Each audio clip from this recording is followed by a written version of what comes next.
caso de colusión, son dos casos más en realidad. Uno es el de los supermercados, el otro lo que pasó con ginecólogos en la comuna de Chillán, que también fue sancionado esta vez por la Corte Suprema. Lo otro es una denuncia presentada por la Fiscalía Nacional Económica que tiene que seguir un juicio. Las tres grandes cadenas de supermercados que están acusadas dicen que ellos no se han coludido, así es que esto entra a una investigación larga.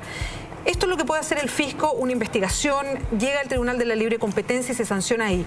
Pero hay otro aspecto que tiene que ver con el resto de los chilenos, con nosotros como consumidores de estos productos. Es como la otra pata de la colusión. ¿Qué pasa ahí? ¿Qué pasa a la hora de hablar de los consumidores, de los chilenos? Es por eso que estamos en el estudio con Hernán Calderón, el expresidente de la CONADECUS, que se dedica a defender a los consumidores y usuarios. ¿Cómo están, Hernán? Y muchas gracias otra vez por acompañarnos y en temas similares. Gracias a ti, Beatriz, por haber invitado y poder explicarle a todos los ciudadanos, a todos los consumidores chilenos, cómo nos afecta. Hernán, partamos por poner cierto contexto para que no nos perdamos, porque de verdad que con tanta información de colusión uno tiende a perderse un poquito. Lo que sabemos de este requerimiento, en específico de los supermercados, es que la Fiscalía Nacional Económica, cuando investigó en profundidad el cartel de los pollos o la colusión de los pollos, y que llegó finalmente hasta la Corte Suprema, porque fue algo que los distintos productores de pollo siempre negaron. Entonces siguieron todo el proceso judicial hasta que la Corte Suprema lo zanjó y dijo que le daba la razón a la Fiscalía Nacional Económica y que aquí había colusión y les puso las multas. En ese contexto, en esa investigación, es que la Fiscalía se encuentra con una serie de correos y empieza a investigar, a indagar, e incluso en algún momento hizo una incautación de computadores en los supermercados y se dio cuenta que había una segunda colusión en el mismo rubro, por llamarlo así. Por eso hablan mucho de la supercolusión. Primero los productores y después los supermercados en ese producto en específico, el producto de los pollos. ¿Es fuerte la información que tiene la Fiscalía para presentar esta acusación? Y lo pregunto porque las tres cadenas de supermercados dicen que ellos no se han coludido. Bueno, es bastante reveladora los mails que ha revelado la Fiscalía Nacional Económica. No dejan duda de que aquí hubo una coordinación. Ellos hablan de regular el mercado. ¿Con qué autoridad quieren superar a la autoridad para poder regular ellos el mercado? Si esto es un mercado, es una economía de mercado, donde la competencia regula el precio. Y en consecuencia, primera certeza de que aquí hubo una coordinación para poder regular el precio, y quien no estaba sometido y no quería acogerse o no obedecer esa regulación, se le acusaba al productor para que él lo castigara, y este le ordenaba que tenía que subir el precio porque estamos perdiendo plata, como dice alguno. Entonces, las evidencias que entrega la Fiscalía Nacional Económica son tremendamente contundentes. Si este es un festival de mail, son cientos de mail los que habían, y había una coordinación permanente y sabían la coordinación en todo el país. Se hablaba de Temuco, se hablaba de incluso ciudades pequeñas donde había algún supermercado que tenía el precio más bajo de lo acordado. Inmediatamente empezaba a correr los mails acusándolo y pidiendo inmediatamente que normalizara el precio acordado. ¿Qué más evidencia que eso puede haber en un caso como ese? Una coordinación para regular el precio. Hernán, y siguiendo la historia de las colusiones, porque lamentablemente lo podemos llamar así, hemos conocido muchos casos en el último tiempo, pero hay diferencias. Y ahí yo quería hacer un paralelo respecto a los tiempos, por ejemplo, y la acción que pueden tomar organizaciones como la suya, que busca defender a los consumidores. Por un lado, y aquí quiero hacer el paralelo con la colusión del papel de limpieza, el papel tisú, como queramos llamarle. Ahí empezó una investigación por la Fiscalía Nacional Económica, pero practicaron las empresas la delación compensada. La CMPC primero se autodelató, después lo hizo SCA. No quiero entrar al tema de las multas ni nada, sino más bien las diferencias de cuando una empresa se autodenuncia y le da la razón a la Fiscalía y le dice, ¿sabe qué? Tiene razón, yo me coludí y le voy a ayudar. Claro, baja la multa y todo lo demás, pero para la investigación y para la sanción posterior, ¿cuál es la gran diferencia respecto a este caso de los supermercados que dicen, no, yo nunca me coludí? Bueno, tenemos dos diferencias fundamentales. Uno, que en el caso del papel tisú las dos se acogieron a la delación compensada, por lo tanto reconocieron el hecho. Claro, entonces es mucho más fácil porque empiezan a presentar declaraciones y todo lo demás. De hecho, nosotros optamos por inmediatamente hacer la demanda colectiva. Perdón, ¿ya la presentaron en el caso del papel limpieza? Sí, está presentada, porque consideramos de que la investigación o la sanción que va a aplicar el Tribunal de la Libre Competencia y las resoluciones que haya no van a ser con respecto a que si son culpables o no.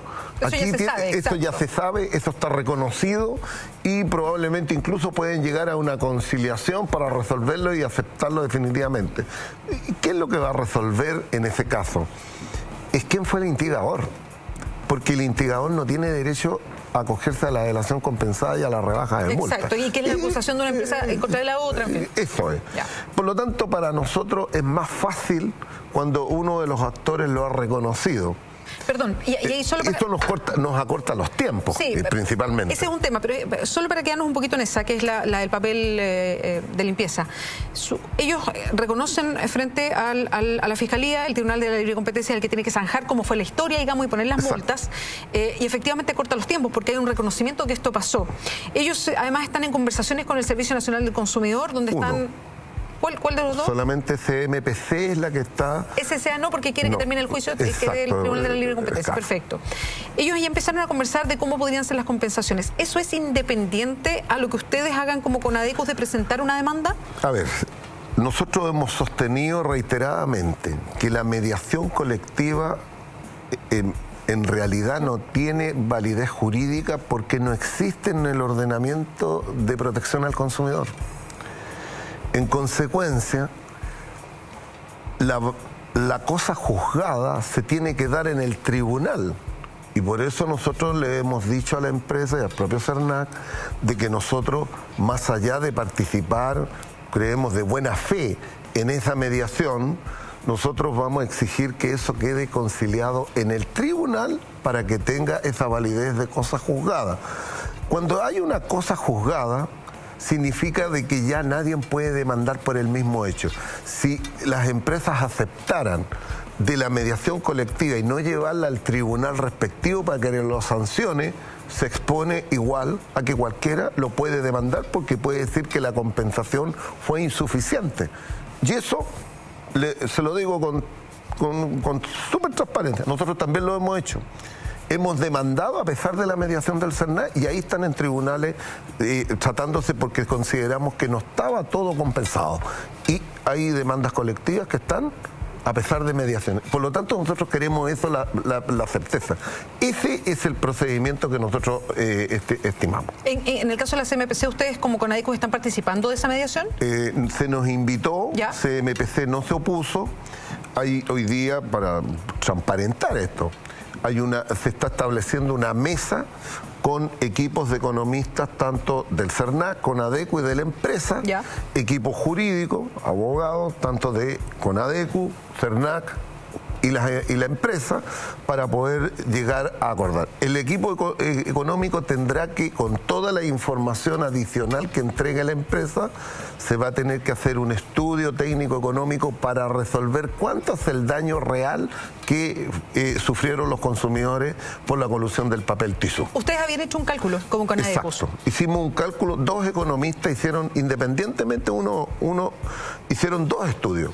Uno consideró que el daño a los consumidores era 465 millones de dólares y el otro consideró que eran 510 millones de dólares. Estos fueron, uno fue Andrea Alvarado, ex economista de la propia Fiscalía Nacional Económica, y Gonzalo Escobar, que también es ex Fiscalía Nacional Económica. Los dos economistas manejan estos temas. Exacto. Claro, entonces ese es el dato que nosotros tenemos, lo tendremos que contrastar con más información. Probablemente la información puede que no haya sido completa y por lo tanto vamos a tener que contrastar los datos que llegaron nuestros dos economistas con los datos de la empresa y lo que puede aportar el CERNAC también.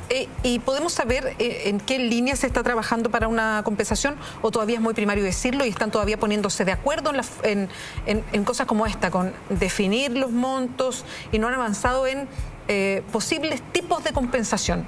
No, Estos equipos recién se están formando y todavía ni siquiera se han reunido. Ha habido reuniones separadas, con ADECU con CERNAC, CMPC con CERNAC, y ahí hemos estado, pero ya ahora dentro de las próximas semanas se reúnen los equipos para empezar a trabajar en esto. Sin embargo, nosotros tenemos ya una propuesta sobre cómo va a ser el procedimiento de compensación, no solamente para el caso papel tisú, también para apoyos. Para apoyo de los productores, no de los supermercados, no toquemos eso todavía. Este es el Pollos 1, digamos, ¿no? o el Cartel 1.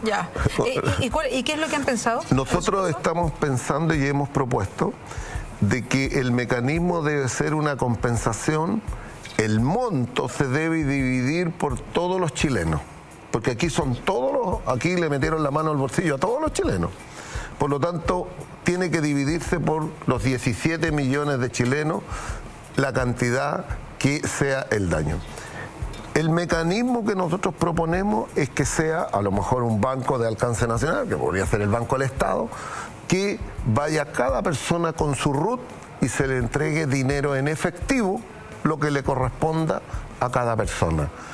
El banco deberá hacer un registro del RUT para que esa persona quede en una base de datos y no pueda repetirse. Y una vez fijar el plazo, el tiempo en que las personas van a poder concurrir al banco a retirarla. Pueden ser 6 meses, puede ser 1 año, pueden ser 3 meses, el tiempo que sea suficiente para que todas las personas puedan retirar ese dinero. En consecuencia, si una familia está constituida de 5 personas, esas 5 personas van a tener la compensación. Mientras más integrantes de la familia son, más obtienen. ¿Qué es lo otro que estamos también proponiendo? Y que creemos que es nuestra propuesta, y en esta es la que queremos que se implemente, que las empresas van a tener que hacer auditorías permanentes para poder determinar cuántas personas han recibido su compensación y cuánto es el monto de lo devuelto. El saldo del total del daño que no hayan reclamado los consumidores después del plazo establecido, nosotros estamos proponiendo que eso se vaya a un fondo para poder mejorar la protección a los consumidores, como por ejemplo fortalecer a las asociaciones para que puedan hacer educación y educarlos en derechos del consumidor. Hernán, educación financiera. ¿Qué dice el CERNAC de esta propuesta de usted? Y no sé si han alcanzado a conversarlo también con la misma empresa. No, yo creo que el CERNAC está bastante de acuerdo con una propuesta de este tipo. La empresa, bueno, nosotros no hemos tenido reuniones específicas con la empresa. Por lo tanto, no sabemos la opinión, pero yo creo que a ellos tampoco les debe hacer problema, porque esta es una fórmula muy transparente donde todas las personas pueden acceder. Eso, por lo tanto, no tenemos. En este otro caso, en el caso de Pollos 2, que los de los supermercados. El supermercado. Perdón, antes de pasar a Pollos 2, quiero volver a Pollos 1, el caso de los productores de pollo. En ese caso, recuerdo haber visto en alguna oportunidad una cifra, porque el caso de la colusión de los pollos es más largo. Hablamos de 15 años de colusión y se hablaba de una cantidad, si no recuerdo mal, de 1.500 millones de dólares. No, mire, Beatriz, hay 2 informes. Hay un informe que hoy día los supermercados quieren decir de que el informe del hoy ministro Gómez Lobo, que fue hizo el informe técnico económico para la Fiscalía para ser presentado ante el Tribunal de Libre Competencia. Él fue el que le hizo el informe. Antes de que fuera ministro. Antes que fuera ministro. Habla de más de 1.500 millones de dólares. Y nosotros, el equipo de economistas nuestro, que trabajó con los datos de Gómez Lobo, más datos que sacó de los estados financieros de la empresa, toda la información pública, consideró 10 años de colusión y llegó a la cifra de 1.200 millones de dólares. Esa es la cifra que tenemos. Se hizo el cálculo, yo lo tengo, el informe técnico de los economistas que trabajaron con Conadecus, un informe muy riguroso donde se determinó cuánto fue el sobreprecio año a año y cuánto era el daño que causaba cada una de las empresas, de las tres, porque aquí estamos hablando de tres. En consecuencia, esa suma de los 10 años nos dio a nosotros 1.200 millones de dólares. Ese es el dato que tenemos y esa misma operación va a tener que hacerla con papel tisú y habría que hacerla con supermercado, con una diferencia. En el caso de los productores, probablemente es más fácil que en los distribuidores. Estos otros venden un producto específico, no estamos hablando de que venden 15.000 productos como puede tener un supermercado. Sí. Pero existe información, facturas de compra, las facturas del proveedor, las facturas todas las facturas están, por lo tanto deben estar dentro de su información contable. Hernán, ¿cuánto se demora este proceso? ¿Cuánto se puede demorar este proceso de llegar a un acuerdo, en este caso con, y voy a hablar de los pollos, directamente el pollo 1 para llamarlo así, y el caso del papel de limpieza? ¿Cuánto puede demorarse en llegar a un acuerdo final para esta compensación a los consumidores? Ya sea si se llega por un acuerdo o si se va efectivamente a una demanda colectiva. A ver, principalmente si hay voluntad de las empresas en resolverlo y compensar a los consumidores, lo que más se va a demorar va a ser en determinar el monto del daño y buscar el mecanismo y que acordemos si ellos el monto acordado es compartido por ellos.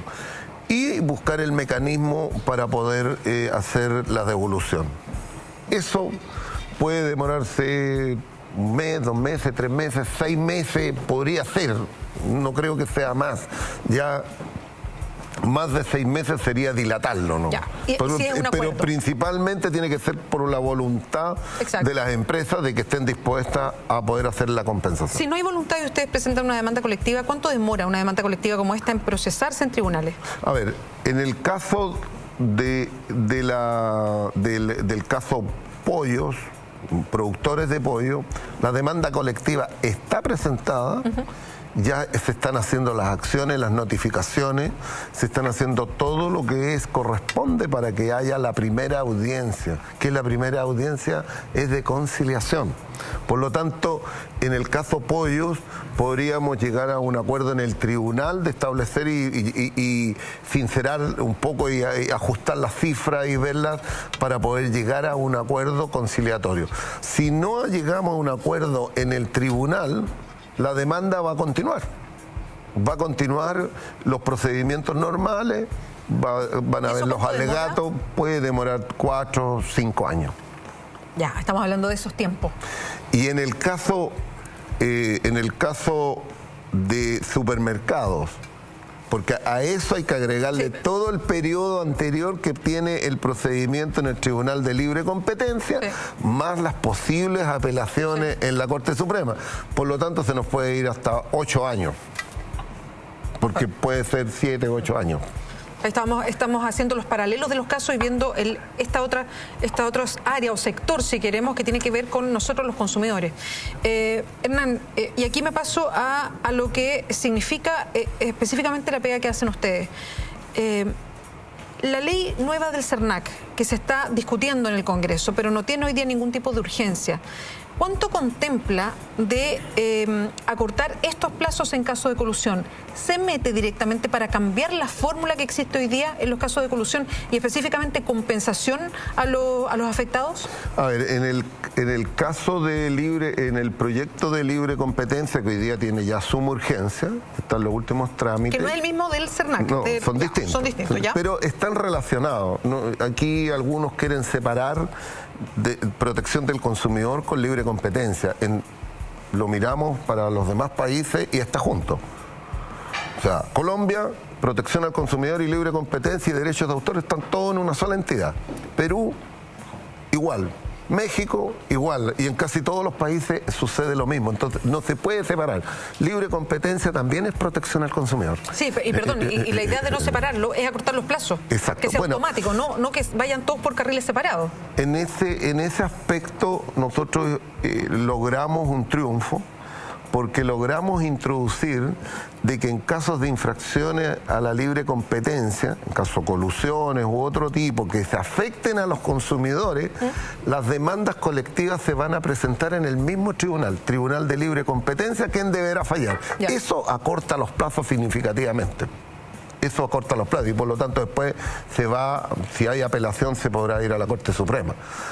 Por lo tanto, ese es un procedimiento que se da en casos de libre competencia. Ese es un logro que se hizo y que ya está aceptado por la mayoría. Sin embargo, en la ley del consumidor hay también modificaciones. Hoy día van a haber procedimientos que van a simplificar las demandas colectivas. Hay un problema que se presenta en todas las demandas colectivas, que es la carencia de información que puede tener el propio CERNAC o la Asociación de Consumidores. La información la tienen los proveedores, la tiene la empresa demandada y por lo tanto nosotros estamos demandando por una cantidad de información que tenemos, pero no tenemos la información completa. Hoy día se está hablando de invertir la carga y la prueba. El juez puede determinar y obligar a la empresa que ella entregue la información y no que el que está demandando tengamos que probarle y traer la información. Eso está cambiando. Oye, es bien fundamental para poder es muy importante. Le quería preguntar, ¿cuánto incide en todo lo que estamos hablando? Y esto también para ubicarnos, porque de repente hay un bombardeo de noticias y uno se pierde, pero ¿cuánto incide en lo que estamos hablando la decisión que toma el Tribunal Constitucional? Y aquí, perdón la confusión, meto otro tribunal más, el Tribunal Constitucional, que le da la razón a la Fiscalía Nacional Económica, que estaba en una pugna con la Fiscalía, con el Ministerio Público, para acceder justamente a la información en el caso del papel de limpiar, del papel tisú, si ustedes quieren. Había un litigio, el Tribunal Constitucional dice, tiene razón la Fiscalía Nacional Económica, por la delación compensada no le puede entregar esa información a la Fiscalía Ordinaria, al Ministerio Público, para seguir el proceso por el lado penal. ¿Cuánto incide esa decisión que toma el Tribunal Constitucional en todo lo que estamos hablando? A ver, no tiene mayor incidencia porque esta es la arista penal. La arista penal va por un carril distinto de la civil. Pero no influye en la demanda colectiva que se puede presentar. No influye en nada. Sí, esta negación de antecedentes también nos puede obstaculizar la acción que nosotros hicimos en el papel tisú. Porque nosotros, ¿qué hicimos? No hicimos parte. Y el Tribunal de Libre Competencia nos acogió a pesar de la oposición de la Fiscalía. La Fiscalía no quería que participáramos. La Fiscalía Nacional Económica se opuso a que nosotros fuéramos parte en el requerimiento. ¿Y por qué? Bueno, la Fiscalía tiene hace mucho tiempo que tiene la opinión que las asociaciones de consumidores, incluso terceros con interés legítimo, no debieran participar en estos actos. ¿Por qué? ¿Porque quiere separar aguas? Porque quiere llevar ella, se encuentra que ella tiene toda la atribución y toda la autoridad para hacerlo en temas de libre competencia y ella puede iniciar las acciones y perseguirlas con toda la capacidad técnica que tiene y dice que nosotros al final podemos ser un obstáculo. Nosotros tenemos una diferencia.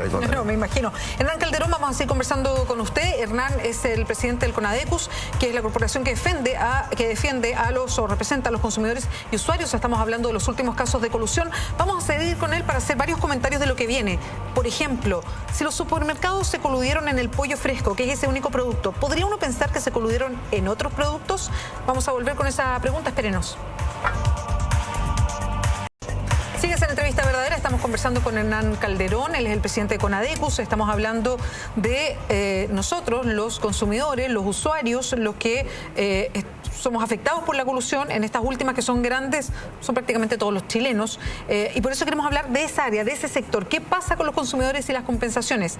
Quería poner un ejemplo que daba María Elena Cruz, que es una especialista en libre competencia, y decía que en países como Estados Unidos hay varias colusiones al año, muchas, de hecho mensualmente hay muchas, pero está todo ligado. Cuando se encuentra una colusión, que además allá tiene penas muy altas y multas muy altas, va conectado.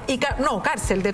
Bueno, en Estados Unidos los delitos económicos en general tienen cárcel, pero hay un cruce inmediato. Se encuentra culpable de colusión e inmediatamente hay compensación a los usuarios. No tiene que haber demandas aparte, no tiene que seguir todo un resquicio, ni entrar a todos estos años de espera. Entonces ella lo plantea así, para hacerlo bien sencillo. Decía, se sanciona una colusión, inmediatamente el usuario dice, me va a llegar dinero, me va a llegar un extra. ¿Por qué? Porque hay una colusión, entonces alguien me tiene que compensar, y es automático. Creo que lo que nos dice Hernán es apuntar a eso. Hernán, yo antes decía, y quiero el análisis de ustedes desde Conadecus, los supermercados se están investigando por colusiones, esa es la acusación de las 3 cadenas por pollo fresco, y por eso hablamos de pollos 1, pollos 2. Pero los supermercados venden, no sé, miles de productos. Si se coludieron en un producto en específico, uno podría pensar en cuántos otros productos pueden estar coludidos. ¿Ustedes lo han pensado? ¿Qué piensan o qué han mirado de la realidad respecto a los supermercados y otros productos donde puedan tener acuerdo de precios? Mira, estuvimos leyendo con mucha detención el requerimiento de la Fiscalía Nacional Económica, y cuando uno revisa este festival de mail, nos encontramos con que también habían relacionado al precio de la carne de cerdo. Nosotros hemos dicho hace mucho tiempo de que la industria de las carnes blancas, como son el cerdo, pollo y pavo, que está controlado por los mismos de la colusión de los pollos, son los mismos productores, tiene indicios claros de que también hay mucha colusión. Que pudiera haber... nosotros ya lo hemos dicho reiteradamente, cuando ocurrió la primera denuncia de la colusión del cartel de los pollos, nosotros inmediatamente dijimos, cuidado que los cerdos también pueden estar, y la carne de pavo. Bueno, en estos correos también sale mencionado, también en los mismos términos que con la carne de pollo, aparece la carne de cerdo y la carne de pavo. Incluso aparece mencionado el vino. Y eso hay que revisar los correos con detención, porque son cientos de correos que se enviaban los ejecutivos. ¿Qué es lo que sorprende aquí, Beatriz? Es que hoy día estamos sacando una nueva ley de libre competencia y no estamos regulando los conflictos de interés y el interlocking completamente. No estamos completando el trabajo. No, bueno, sí lo estamos escuchando y esa es la idea, enterarnos bien en completo. Quedaron hartos temas pendientes. No quiero que suene mal, pero ojalá no nos volvamos a encontrar por otra colusión nueva, pero queremos sí ir viendo cómo van avanzando todos estos procesos. Muchas gracias por acompañarnos hoy día en el estudio. Gracias, Buenas noches. Buenas noches. Vamos nosotros a un resumen de noticias.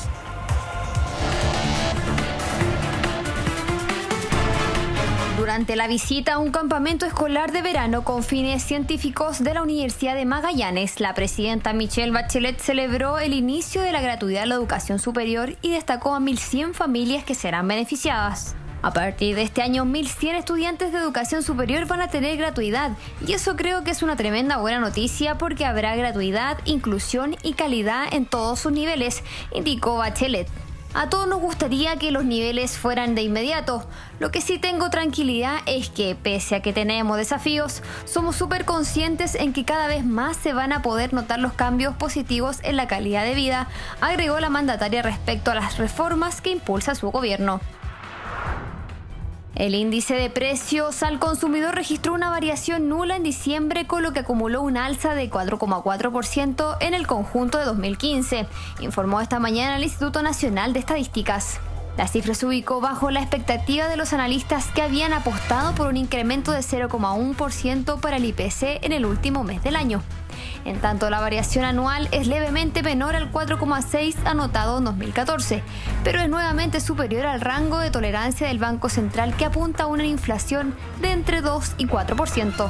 Entre las divisiones que presentan alzas destacaron transporte 0,7%, con incidencia de 0,100 puntos porcentuales, y equipamiento y mantención de hogar 0,6%, con una incidencia de 0,41 puntos. En medio de las negociaciones que ha sostenido Jorge Sampaoli con la nueva directiva de la NFP, los medios de comunicación en Europa no paran de elogiar al entrenador de la selección chilena.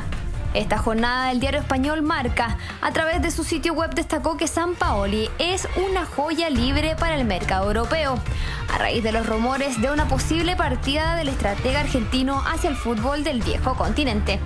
Al mismo tiempo, Marca señala que Jorge Sampaoli está escuchando cantos de sirena de Europa desde el título de la Copa América 2015 logrado en el Estadio Nacional de Santiago de Chile, además de destacar su nominación al premio de mejor técnico de la FIFA. El director técnico continúa en reuniones con la directiva de la NFP encabezada por Arturo Salá para definir su futuro al mando de la selección nacional.